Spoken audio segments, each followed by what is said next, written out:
বন্ধুরা, আজকে আমি তোমাদের সঙ্গে মটনের রেসিপি শেয়ার করছি।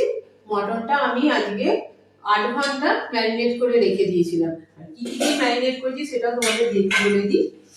এখানে আমি টক দই, লঙ্কা গুঁড়ো, হলুদ গুঁড়ো, আদা রসুন বাটা, সর্ষের তেল আর নুন দিয়ে ম্যারিনেট করে রেখে দিয়েছি 8 ঘন্টা।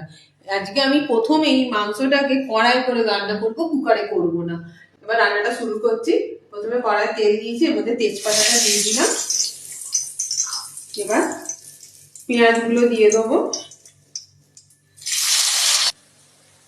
পেঁয়াজটা ভাজা হয়ে এসেছে, এবার আমি ওর মধ্যে আদা রসুন বাটা দিয়ে দেবো। এবার দেবো লঙ্কা গুঁড়ো, হলুদ গুঁড়ো দিয়ে দিলাম।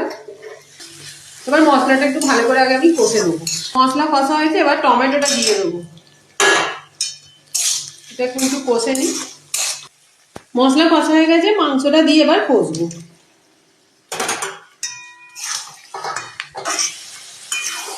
মাংসটা এবার আমি সিম আঁচে কষতে থাকবো। চাপা দিয়ে দিয়ে কষবো যতক্ষণ না মাংস কষা শেষ হচ্ছে।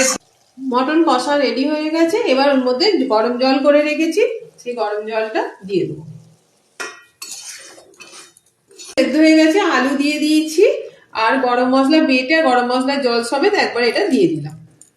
মটনের ঝোল আলু দিয়ে লাল লাল করে, আর এর সঙ্গে রয়েছে গরম গরম ভাত।